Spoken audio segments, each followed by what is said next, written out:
Imagine being miles into the backcountry and your vehicle is stuck up to its axles in mud, or you come across another vehicle that's also badly stuck.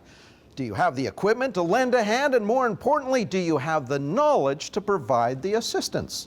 We had an opportunity to spend some time following recruits who come from across the country to attend the Western Conservation Law Enforcement Academy in Hinton.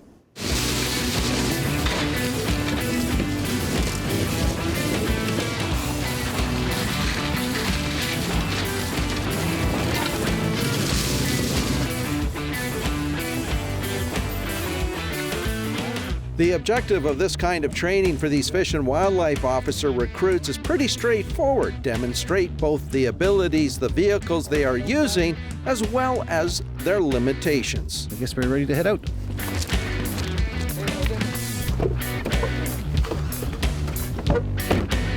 The bottom line, when these officers are in the backcountry, they'll have to use the equipment they have with them to work out a problem. I think it's just pertinent for on the employer's part to give them the proper training when they get out there. So there are going to be times when they don't have the radio communication to call a tow truck or the luxury of that. And they may be running into hunters and fishermen. You know, they come into a situation where they may have to help somebody as well. It's these types of training scenarios that will give officers the skills to meet the demands of this type of work. And that's what makes this training program so unique, according to Mark Hoskin, officer in charge. CLIA is an interjurisdictional cooperative academy that brings together instructors from BC, Alberta, Manitoba, and Saskatchewan. This is probably the best wildlife enforcement academy in North America. We bring together all the best resources that each province has to educate and facilitate the best officers that we can.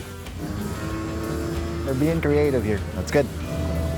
Indeed, the road to becoming a Fish and Wildlife Officer in Alberta is not necessarily a straight one. It all started back in high school. I was fortunate enough to do a career shadow. And since then, that's what I wanted to be. And it's been a little bit of a long road. Started working in Manitoba seasonally to moving to Alberta, working seasonally, and also jumping around. I worked with Manitoba Conservation, and my last stint I was working up in the Northwest Territories, working corrections. So I have lots of different fields, and I've been applying, and it's just one of those real streamlined areas to get into, and it's basically the best of the best to get in, so I'm looking forward to the challenge down the road.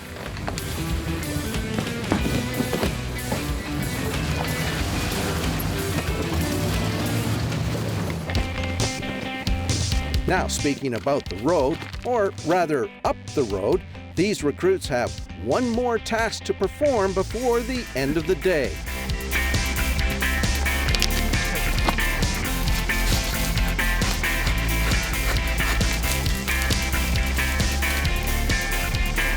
And while this hill is daunting, even for the most seasoned 4x4 enthusiasts, recruit Andrew Riddell from BC is taking it all in stride.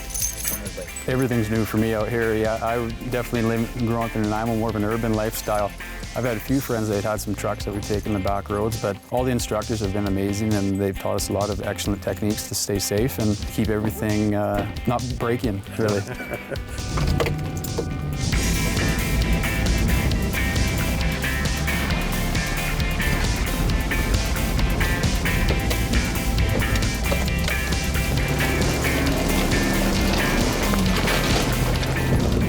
What was your strategy? Oh, well, we walked it before we started it, so we picked our line as we went. Well, with this hill climbed, these recruits are yet another step closer at realizing their goals.